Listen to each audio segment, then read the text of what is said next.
जो welcome to video lecture number 12। इसमें हमारा टॉपिक क्या है कि कंपोनेंट्स हमें लेना है वेक्टर का इन 3 डायमेंशन।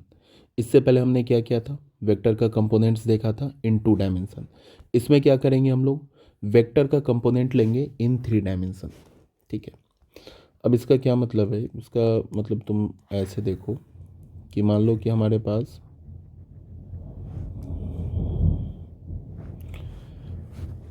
हमारे पास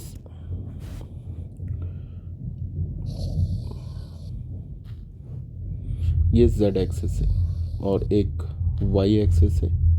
एक काम करते हैं, पहले ना मैं एक ये बना लेता हूँ।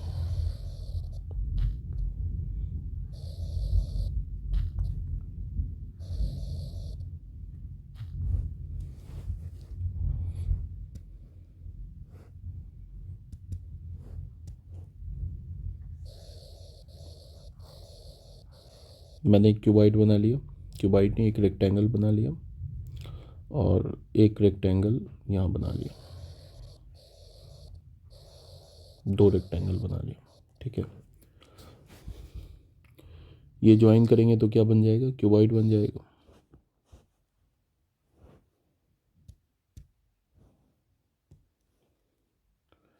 इसको हमने ऐसे ज्वाइन करके एक क्यूबाइड बना लिया।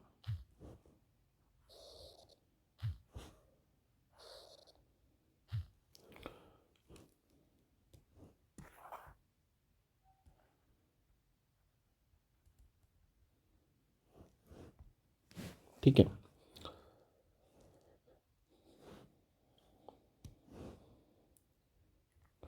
अब इसको हमने क्या माना, इसको हमने माना y एक्सिस, इसको हमने क्या ले लिया, x एक्सिस। ये तो पता ही होगा ना 3 डायमेंशन में क्या करते हैं। ऐसे हमें 3D क्या करना है, नेक्स्ट चैप्टर जो हमारा 3D है, इसमें 3D को डिटेल से पढ़ेंगे।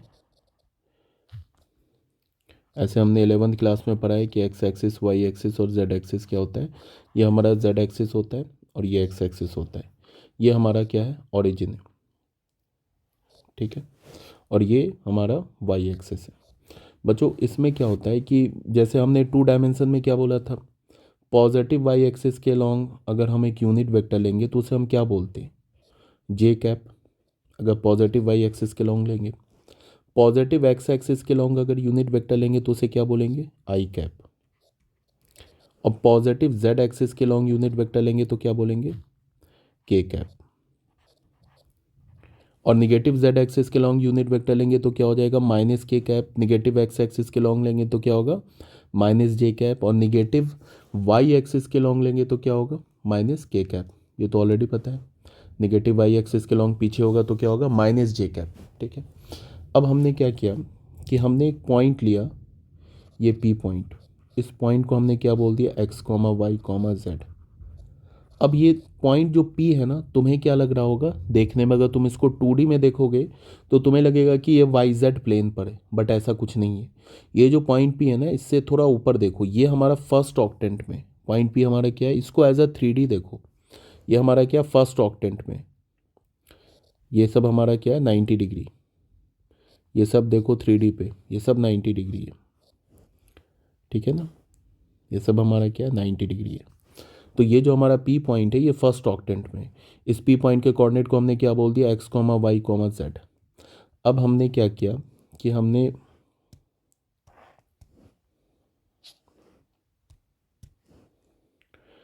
किया कि ओ पॉइंट से पी पॉइंट को ज्वाइन कर दिया। यहाँ से ओ पॉइंट से क्या कर दिया, पी पॉइंट को ज्वाइन कर दिया। तो ये जो हमें ओ पी वैक्टर मिला, ये जो हमें ओ पी वैक्टर मिला, ये ओ पी वैक्टर क्या मिला हमें, ये ओ पी हमें मिला पोजीशन वेक्टर। किसका, पॉइंट पी का। किसके रेस्पेक्ट में, ओरिजिन के रेस्पेक्ट में। ठीक है, फिर हमने क्या किया कि इसको मान लो कि पॉइंट ए बोल दिया। अच्छा, इस ए पॉइंट का कोऑर्डिनेट क्या हो जाएगा, इस पी पॉइंट का एक्स कोऑर्डिनेट क्या है, एक्स। तो ये हो जाएगा ए पॉइंट का coordinate x comma zero comma zero. फिर इसको हमने मान लो बी पॉइंट बोल दिया। अब ये जो बी पॉइंट है ना बच्चे, ये एक्स वाई प्लेन पर है। किस प्लेन पर है, एक्स वाई प्लेन पर। तो इसका कोऑर्डिनेट क्या हो जाएगा, X comma Y comma zero. X Y plane पे जेड कोऑर्डिनेट क्या होता है 0। इस पॉइंट को मान लो हमने सी बोला, तो इस पॉइंट का कोऑर्डिनेट क्या होगा, ये तो वाई एक्सिस पर है तो एक्स कोऑर्डिनेट 0 होगा, वाई कोऑर्डिनेट क्या होगा वाई, और जेड कोऑर्डिनेट क्या हो जाएगा 0। ठीक है, इस पॉइंट का कोऑर्डिनेट क्या होगा, ये तो जेड एक्सिस पर है तो 0,0,0 जेड। यहाँ तक आ रही है बात समझ में। मान लो इसे सी बोल दिया, इसे पी, इसे डी बोल दिया, इसे ई बोल दिया, इसे एफ बोल दिया। ठीक है, इसको फिर हमने क्या किया, इस पॉइंट को और बी को ज्वाइन कर दिया। हमें करना क्या है, हमारा जो टारगेट है ना वो ये आर वेक्टर निकालना, मतलब पी पॉइंट का पोजीशन वेक्टर निकालना, हमें ये निकालना है। तो पी पॉइंट का पोजीशन वेक्टर कैसे निकालेंगे, तुम इसको देखो पहले, इन ट्रायंगल, इसमें आ जाओ, इसमें तुम आ जाओ in triangle O A B में आ जाओ।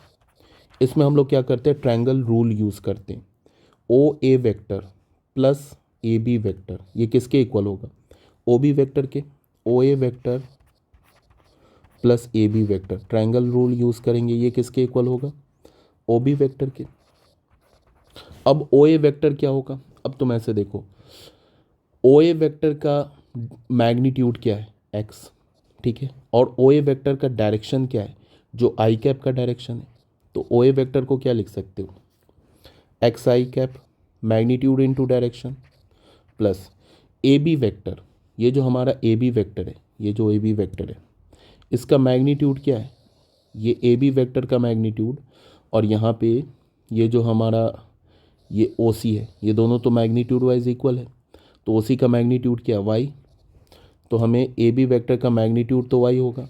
और ए बी वेक्टर का डायरेक्शन क्या है, जो जे कैप का डायरेक्शन है, जे कैप इसके पैरेलल है ना, जो जे कैप का डायरेक्शन है, तो इसको हम क्या लिखेंगे वाई जे कैप, ये किसके इक्वल हो जाएगा ओ बी वेक्टर के। तो हमें ओ बी वेक्टर आ गया। एक तो ऐसे मैं बोल सकता हूँ, दूसरा मैंने क्या बोला था कि हमें एक्स वाई और जेड प्लेन पर कोई भी पॉइंट हो, एक्स वाई जेड, मतलब कि चाहे कोई पॉइंट 2D में हो चाहे कोई पॉइंट 3D में हो, उसमें तुम अगर आई कैप जे कैप और के कैप लगा दोगे तो उस पॉइंट का हमें पोजीशन वेक्टर मिल जाएगा। ठीक है, तो ये भी हमारा पॉइंट है ना एक्स वाई प्लेन पर, तो हमने क्या किया, एक्स की जगह आई कैप लगा दिया और वाई की जगह जे कैप लगा दिया, और ये जेड जो है ना हमारा 0, इसकी जगह के कैप लगा दिया, तो ये हमें सीधे वो भी वेक्टर मिल जाएगा, जो पोजीशन वेक्टर ये मिल जाएगा हमें। ऐसे भी कर सकते हो। अब आ जाओ इन ट्रायंगल किसमें, ओ बी पी में, O B P we have, O B P में बताओ, फिर इसमें ट्रायंगल रूल यूज़ करेंगे, ओ बी वेक्टर, ये O B vector plus B P vector is equals to क्या हो जाएगा, यहां से ओ पी वेक्टर। अब ओ बी वेक्टर क्या होगा बच्चे, ओ बी वेक्टर तो हमने निकाल रखा है यहाँ पे, x i cap plus Y J cap plus B P. अच्छा, इस बी पी का मैग्नीट्यूड क्या होगा, ये जो बी पी है ये बी पी वेक्टर, और ये जो ओ ई है ये तो मैग्नीट्यूड वाइज सेम होगा, ओ ई का मैग्नीट्यूड क्या है जेड, तो बी पी वेक्टर का मैग्नीट्यूड क्या हो जाएगा जेड। ठीक है, और ये बीपी का डायरेक्शन क्या होगा, मतलब ये इस डायरेक्शन में होगा ना इसकी यूनिट वेक्टर, तो यूनिट वेक्टर का डायरेक्शन क्या है के कैप, तो ये क्या हो जाएगा, मैग्नीट्यूड दे दिया और डायरेक्शन भी दे दिया, तो हमें ओपी वेक्टर मिल गया। तो ओपी वेक्टर हमें क्या मिल गया, ओपी वेक्टर हमें मिल गया x i cap plus Y J cap plus Z के कैप। इसी ओपी वेक्टर को हमने क्या बोला है आर वेक्टर। अब ये ऑलरेडी मैंने कई बार बता रखा है कि अगर चाहे हमारे पास कोई पॉइंट एक्स वाई प्लेन पर हो, चाहे कोई point x y z plane पर हो, कोई भी पॉइंट हो, उसके कोऑर्डिनेट में अगर तुमने x cap sorry I cap J cap और के कैप लगा दिया तो उस पॉइंट का हमें क्या मिल जाएगा, उस पॉइंट का हमें पोजीशन वेक्टर मिल जाएगा। ठीक है, यही बोला जा रहा है यहाँ पे। अब अगर मैं तुम्हें बोलूँ इसका मैग्नीट्यूड लिखो आर वेक्टर का, तो वही चीज़ है, आर वेक्टर का मैग्नीट्यूड क्या होगा रूट अंडर जो आई कैप है ना उसका स्क्वायर कर दो, जो हमारा जे कैप का जो कंपोनेंट है वाई ना उसका स्क्वायर कर दो, जो के कैप का कंपोनेंट है ना उसका स्क्वायर कर दो, ये मैग्नीट्यूड आ जाएगा। ठीक है, इसको प्रूव भी कर सकते हो ट्रायंगल व्रायंगल बना के, यहाँ से ये ट्रायंगल वो करके प्रूव भी कर सकते हो।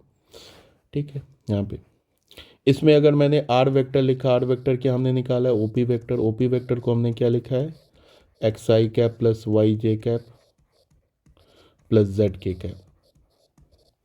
ठीक है, ये एक्स आई कैप क्या है हमारा, एक्स आई कैप क्या है हमारा ये कंपोनेंट वेक्टर है अलोंग एक्स एक्सिस। वाई जे कैप क्या हमारा कंपोनेंट वेक्टर है किसका, आर वेक्टर का अलोंग वाई एक्सिस। और ये जेड के कैप क्या हमारा कंपोनेंट वेक्टर है किसका, अलोंग आर वेक्टर के अलोंग जेड एक्सिस। ठीक है, यहाँ तक आ गई बात समझ में। उसके बाद जो हमारा नेक्स्ट पॉइंट है वही एडिशन सब्ट्रैक्शन। एडिशन सब्ट्रैक्शन से भी पहले हम लोग अगर मान लो कि हमारे पास ऐसे करके पॉइंट हो, फिर हमने कोऑर्डिनेट एक्सिस बनाया। ठीक है, यहाँ पे ये ऐसे करके ये हमारा हो गया एक्स एक्सिस, ये हो गया वाई एक्सिस, और ये हो गया हमारा जेड एक्सिस, ये हो गया ओरिजिन। कोई भी पॉइंट ए ले लो, इसके कोऑर्डिनेट को हमने मान लिया ऐसे बोल दिया x1 comma y1 comma z1। एक पॉइंट हमने बी ले लिया, बी पॉइंट ले लिया, ये क्या हो गया हमारा x2 comma y2 comma z2, ऐसे हमने पॉइंट ले लिया। ठीक है ना। अब अगर मैं बोलूं कि ए बी वेक्टर लिखो तो सेम फॉर्मूला है, जैसे 2D में करते थे ना वैसे सेम फॉर्मूला है। ए बी वेक्टर क्या होगा, ए बी वेक्टर क्या होगा, ए बी वेक्टर के लिए पहले क्या करेंगे, बी पॉइंट का एक्स कोऑर्डिनेट वही x2 माइनस ए पॉइंट का x coordinate x2 minus x1 आई कैप, ऐसे ही करते थे ना 2D में भी। यहाँ क्या हो जाएगा y2 माइनस y1 जे कैप, और प्लस क्या हो जाएगा z2 माइनस z1 के कैप। ये हो गया A B vector.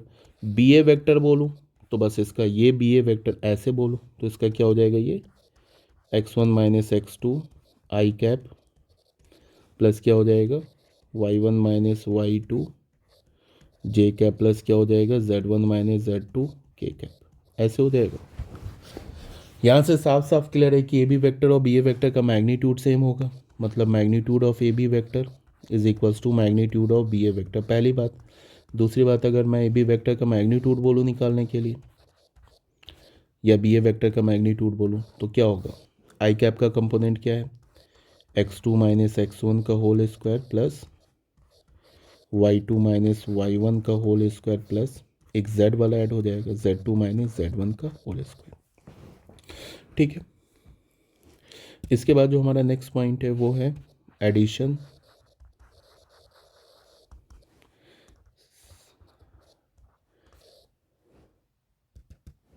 Addition subtraction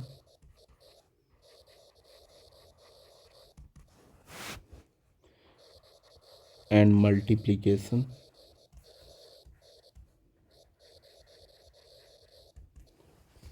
of a vector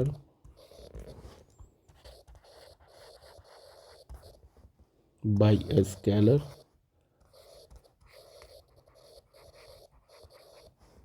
and equality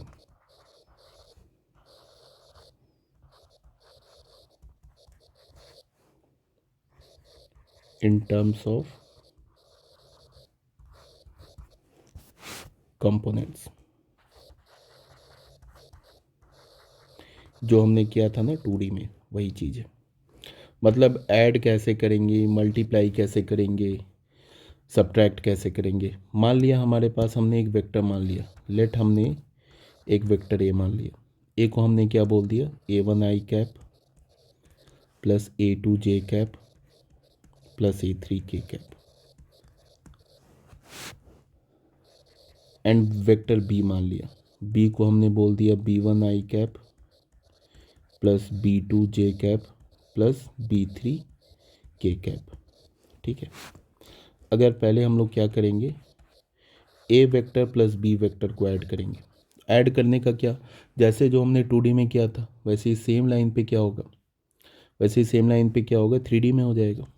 मतलब दोनों के आई कंपोनेंट को ऐड कर दो तो क्या हो जाएगा a1 प्लस b1 आई कैप प्लस क्या हो जाएगा a2 प्लस b2 जे कैप प्लस क्या हो जाएगा a3 प्लस b3 के कैप।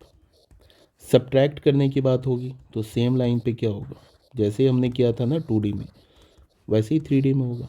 A1 माइनस B1 आई कैप प्लस क्या होगा A2 माइनस B2 जे कैप प्लस क्या होगा A3 माइनस B3 के कैप। अगर मैंने m इंटू ए वेक्टर किया, मतलब ये जो ए वेक्टर है ना, इसको हमने अगर m से मल्टीप्लाई किया, तो फिर m क्या हो जाएगा, आई कैप का जो कंपोनेंट है, जे कैप का जो कंपोनेंट है और जो के कैप का कंपोनेंट है, तीनों में जाके मल्टीप्लाई हो जाएगा। तो MA1 आई कैप प्लस क्या हो जाएगा MA2 जे कैप प्लस क्या हो जाएगा MA3 के कैप, ऐसे हो जाएगा। और अगर मैं फोर्थ में बोलूँ कि ए वेक्टर और ये बी वेक्टर आपस में इक्वल है, तो ये क्या इम्प्लाई करेगा A1 आई कैप प्लस A2 जे कैप प्लस A3 के कैप। अगर ये इक्वल है B1 आई कैप प्लस B2 जे कैप प्लस B3 के कैप। तो दो वेक्टर अगर आपस में इक्वल होगा तो 2D में क्या बोला था कि आई कैप वाला कंपोनेंट सेम होना चाहिए दोनों वेक्टर का, फिर जे कैप वाला कंपोनेंट सेम होना चाहिए। तो 3D में क्या हो जाएगा, एक एक्स्ट्रा ऐड हो जाएगा कि के कैप वाला भी कंपोनेंट सेम होना चाहिए। तो अगर ये दोनों इक्वल है तो फिर क्या होगा A1 is equals to B1 पहला कंडीशन, फिर A2 is equals to B2 दूसरा कंडीशन, फिर क्या होगा A3 is equals to B3। बस हो गया।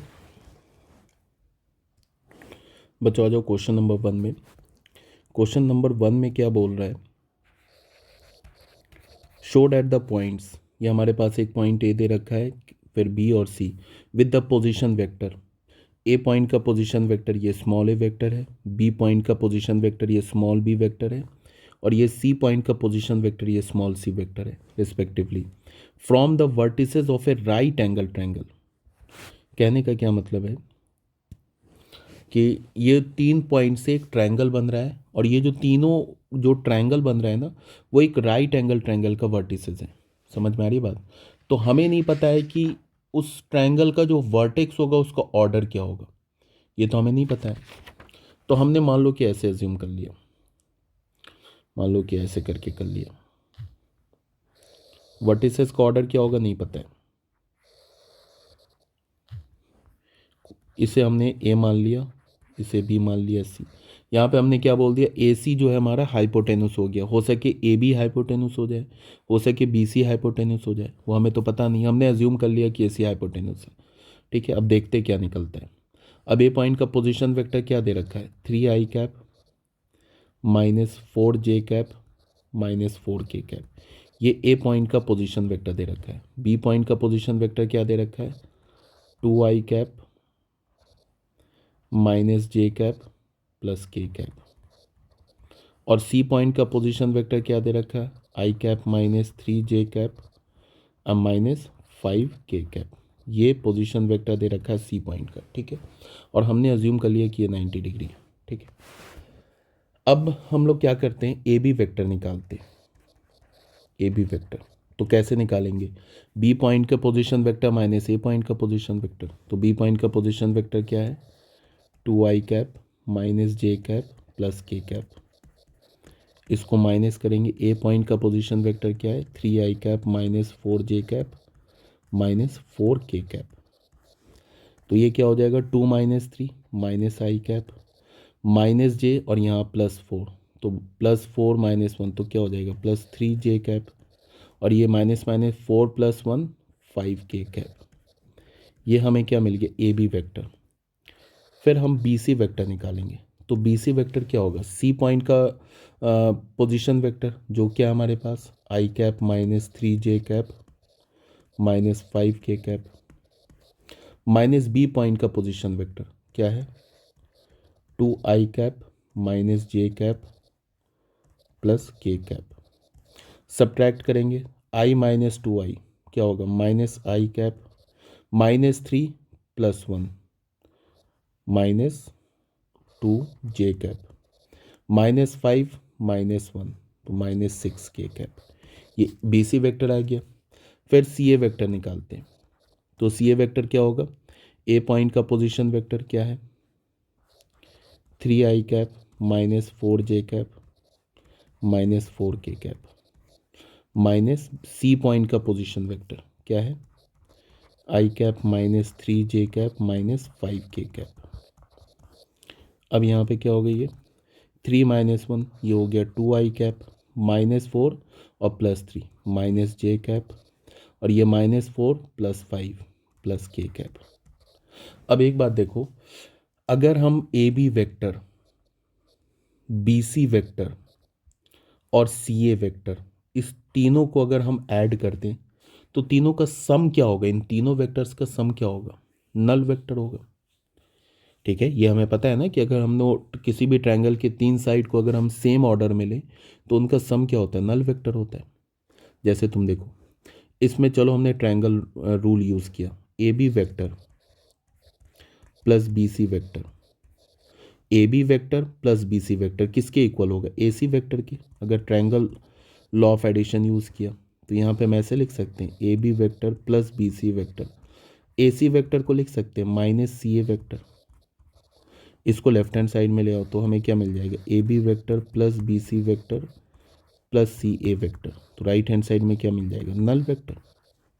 ठीक है, तो हम लोग क्या करते हैं, सबसे पहले तो ये हम इन तीनों वेक्टर्स को ऐड करते हैं, A B vector B C vector plus C A vector, तीनों को ऐड करते हैं। तो तीनों को ऐड करेंगे तो ए बी वेक्टर हमारा क्या है, minus I cap plus 3j cap plus 5k cap, ये तो हमारा आ गया A B vector.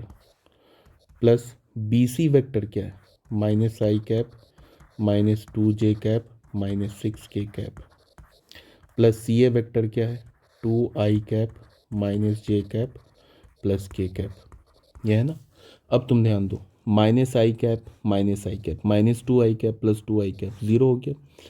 3j minus 2j क्या होगा, प्लस j, और यहाँ माइनस जी, ये भी ज़ीरो हो गया।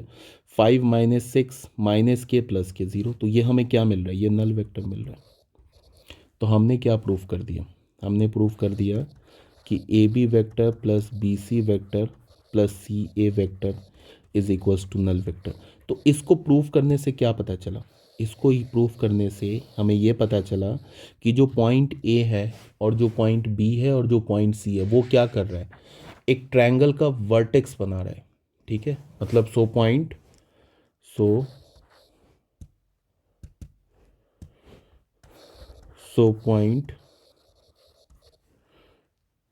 Points A B and C form a triangle. अब तुम बोलोगे कि कोई भी 3 पॉइंट होगा तो वो तो हमेशा ट्रायंगल बनाएगा, ऐसा तो पॉसिबल नहीं है, हो सके वो तीनों पॉइंट्स कोलिनियर हो जाए। अगर तीनों पॉइंट्स कोलिनियर हो जाएगा तो वो ट्रायंगल नहीं बनाएगा। तो यहाँ पे हमने इसको प्रूफ करने का मतलब हमने ये प्रूफ कर दिया कि तीनों नॉन कोलिनियर पॉइंट्स हैं, वो क्या बना रहा है, ट्रायंगल बना रहा है। अब हमें बस ट्रायंगल तो प्रूफ करना नहीं है, हमें तो क्या प्रूफ करना है, राइट एंगल ट्रायंगल। उसके लिए हमने क्या किया, ए बी वेक्टर का मैग्नीट्यूड लिया। ए बी वेक्टर हमारा क्या है, ये है ना, minus I plus 3j plus 5k। A B vector लिया,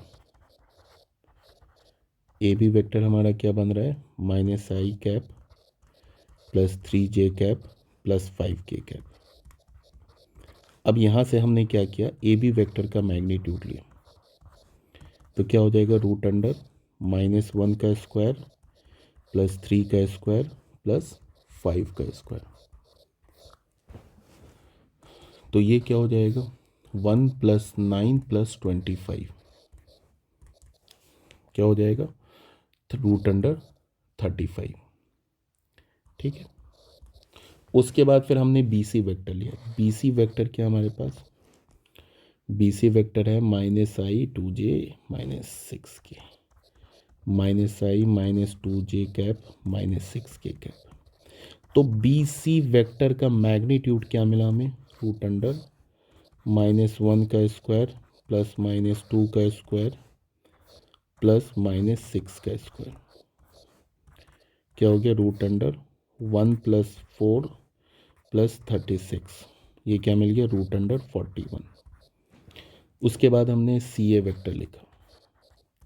सी ए वेक्टर क्या हमारे पास, two I minus J plus K, two I cap minus J cap plus K cap. तो यहाँ से सी ए वेक्टर का मैग्नीट्यूड क्या मिला हमें, 2² प्लस ऑफ -1² प्लस ऑफ 1²। तो हमें क्या मिल जाएगा, 4 + 5 + 6 √6। ठीक है, अब तुम देखो ए बी वेक्टर के मैग्नीट्यूड का square plus C A vector के मैग्नीट्यूड का स्क्वायर, ये किसके इक्वल है, बी सी वेक्टर के मैग्नीट्यूड के स्क्वायर के इक्वल है। ए बी वेक्टर का मैग्नीट्यूड क्या है, √35 का whole square. C A vector का मैग्नीट्यूड क्या है, √6 का होल स्क्वायर। और बी सी वेक्टर का मैग्नीट्यूड क्या है, √41 का होल स्क्वायर। तो इक्वल है ना। तो यहाँ से हमें क्या पता चला, यहाँ से हमें ये पता चला कि इससे हमें पता चला, यहाँ से हमें क्या मिला, मान लो इसको इक्वेशन 1 बोला, तो फ्रॉम इक्वेशन 1 हमें क्या बोल सकते हैं, points A B and C forms a right angle triangle, right angle triangle. Point A B C क्या करेगा, एक राइट एंगल ट्रायंगल फॉर्म करेगा, पहली बात। अच्छा, इसमें हमने देखा कि जो हमारा बी सी बन रहा है ना, यहाँ पे क्या, ए बी का whole square plus C A का whole square is equals to B C का होल स्क्वायर। तो ये जो बी सी बन रहा है ना, ये हमारा क्या बन जाएगा, हाइपोटेनस। तो देखते हैं हमने सही बनाया था फिगर, देखो फिगर हमने गलत बनाया था, ये हमारा हाइपोटेनस नहीं होगा, मतलब बी सी हमारा हाइपोटेनस बन रहा है। तो बना लो, कोई बात नहीं है, तुम बी सी को ही हाइपोटेनस बना लो। यहाँ पे बी सी बन रहा है ना, देखो यहाँ आ रहा है ना, तो बी सी को हाइपोटेनस बना लो, इसको बी मान लो, इसको सी मान लो, इसको ए मान लो, तो ये ट्रायंगल करेक्ट बन जाएगा। मतलब ये हमारा है, इसको ए मान लो, तभी तो आएगा A B whole square plus C A is equals to B C square. अब ए बी सी का तुम्हें क्या दे रखा है, ए बी सी का तुम्हें पोजीशन वेक्टर दे रखा है। बी का पोजीशन वेक्टर क्या है, बी स्मॉल बी, सी का पोजीशन वेक्टर स्मॉल सी, और ए का पोजीशन वेक्टर स्मॉल ए। ठीक है, ये फिगर नहीं बोल रहा था बनाने के लिए, फिगर तो मैंने हेल्प लेने के लिए बनाया, फिगर नहीं बोल रहा था बनाने के लिए। हमें तो प्रूफ करना था कि ये तीनों पॉइंट से एक ट्रायंगल फॉर्म करता है, और वो कैसा, कौन सा ट्रायंगल फॉर्म करता है, राइट एंगल ट्रायंगल, ये हमें प्रूफ करना था। बच्चों क्वेश्चन नंबर 2 में आ जाओ। क्वेश्चन नंबर 2 में क्या बोल रहा है, फाइंड द यूनिट वेक्टर। हमें यूनिट वेक्टर निकालना है in the direction of P Q. P Q vector के डायरेक्शन में हमें यूनिट वेक्टर निकालना है। ठीक है, और पी पॉइंट का कोऑर्डिनेट गिवन है और क्यू पॉइंट का कोऑर्डिनेट गिवन है। तो पी क्यू वेक्टर लिखेंगे कैसे, क्या होगा, पोजीशन वेक्टर ऑफ पॉइंट, पहले कौन सा पॉइंट लेंगे, क्यू का, माइनस क्या होगा ये, position vector of point P. Q point का पोजीशन वेक्टर क्या है भाई, क्यू पॉइंट हमारा है क्या, 4 5 6, तो बस लगा दो आई कैप जे कैप के कैप। तो 4 आई कैप प्लस 5 जे कैप प्लस 6 के कैप, माइनस पी पॉइंट का पोजीशन वेक्टर क्या है, पी पॉइंट का कोऑर्डिनेट क्या, 1 2 3, इसमें भी लगा दो आई कैप प्लस 2 जे कैप प्लस 3 के cap. 4 I cap minus I cap क्या होगा, 3 I cap. 5 J cap minus 2 J cap क्या होगा, 3 जे कैप। 6 के कैप माइनस 3 के कैप, ये क्या हो जाएगा, 3 के कैप। ये हो गया हमारा, समझ में आ रही बात। तो ये हमारा पी क्यू वेक्टर आ गया। अब इस पी क्यू वेक्टर के डायरेक्शन में यूनिट वेक्टर लिखना है, मतलब क्या है कि हमें पी क्यू कैप लिखना है। तो वो क्या होगा, P Q vector upon magnitude of P Q vector. P Q vector क्या हमारे पास, 3 I cap plus 3 J cap plus 3 के कैप अपॉन पी क्यू का मैग्नीट्यूड क्या हो जाएगा, √3² प्लस 3² प्लस 3²। 3 कॉमन ले लिया, और ये क्या हो जाएगा, 9 3 ज़ा 9 प्लस 9 27, 27 का स्क्वायर रूट क्या होगा, 3√3। तो यहाँ हो गया 3√3। ये क्या हो जाएगा, आई कैप प्लस जे कैप प्लस के कैप। तो हो गया ये पी क्यू कैप, मतलब 1/√3 आई कैप प्लस जे कैप प्लस के कैप, ये हमारा आ गया, ये हमारा क्या हो गया, पी क्यू कैप बस हो गया, क्वेश्चन कंप्लीट हो गया। बच्चों क्वेश्चन नंबर 3 में क्या बोल रहा है कि find a unit vector of magnitude 11। हमें क्या करना है, एक यूनिट वेक्टर निकालना है of magnitude 11 in the direction opposite to that of the vector P Q. ठीक है, फाइंड ए यूनिट वेक्टर नहीं होगा यार, यहाँ पे फाइंड अ वेक्टर, जब यूनिट होगा तो फिर मैग्नीट्यूड क्या होगा, फाइंड अ वेक्टर। क्वेश्चन जो है ना ये ऐसे होगा।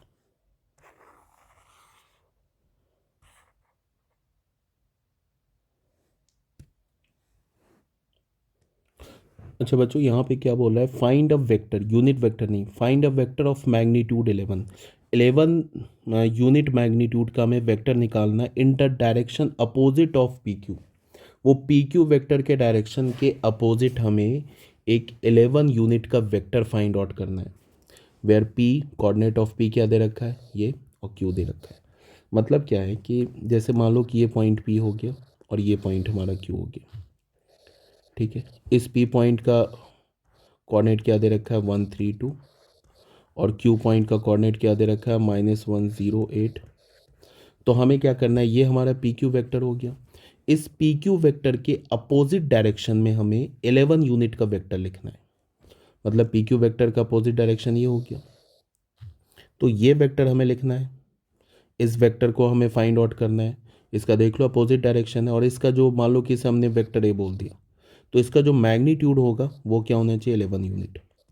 तो हम लोग कैसे लिखेंगे, सबसे पहले हम लोग क्या करेंगे कि जो हमारा पी क्यू वैक्टर है ना उसके डायरेक्शन में एक यूनिट वेक्टर लिखेंगे। पी क्यू वैक्टर के डायरेक्शन में क्या लिखेंगे, एक यूनिट वेक्टर लिखेंगे। फिर यूनिट वेक्टर को क्या करेंगे, माइनस से मल्टीप्लाई करेंगे तो डायरेक्शन रिवर्स हो जाएगा, फिर ये डायरेक्शन आ जाएगा यूनिट वेक्टर का। फिर इस यूनिट वेक्टर को 11 से मल्टीप्लाई करेंगे तो फिर ये वेक्टर आ जाएगा। समझ में आ रही बात क्या मैं बोल रहा हूँ। पहले तुम P Q direction, P Q vector के डायरेक्शन में एक यूनिट वेक्टर लिखो, वो लिख लिया। फिर उसको माइनस से मल्टीप्लाई करेंगे तो वेक्टर का डायरेक्शन रिवर्स हो जाएगा। फिर उसको 11 से मल्टीप्लाई करेंगे तो क्या हो जाएगा, मैग्नीट्यूड भी 11 हो जाएगा। तो सबसे पहले हमारा क्या होगा, पी क्यू वेक्टर लिखना। तो पी क्यू वेक्टर कैसे लिखेंगे, क्यू पॉइंट का एक्स कोऑर्डिनेट किया -1 माइनस पी पॉइंट का एक्स कोऑर्डिनेट किया -1, ये आई कैप। फिर क्या होगा, क्यू पॉइंट का, ये हमारा क्यू पॉइंट है ना और ये हमारा पी पॉइंट है, ये पी पॉइंट है ये क्यू पॉइंट है।